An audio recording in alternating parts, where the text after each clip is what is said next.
Tiga kesan utama kalau makan ubat darah tinggi jangka masa yang lama.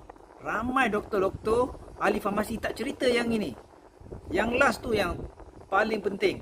Sebelum tu, follow saya, like, komen dan repost video ini, agar lebih ramai dapat manfaat daripada video ni.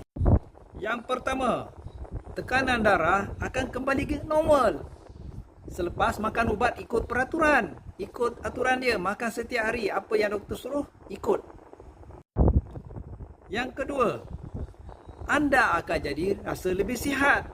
Wajah nampak berseri. Sebab apa? Darah cukup ke sel-sel muka ni, kulit ni. Nampak lebih sihat, dah sihat. Sebab apa? Darah dah normal. Dan yang ketiga, buah pinggang sihat. Tekanan darah tinggi di buah pinggang rendah. Jadi buah pinggang boleh tapis darah, boleh tapis makanan.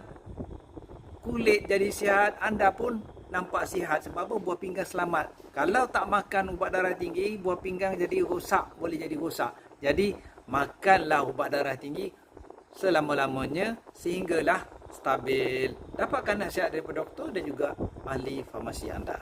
Jangan lupa follow, like, komen, repost video ini.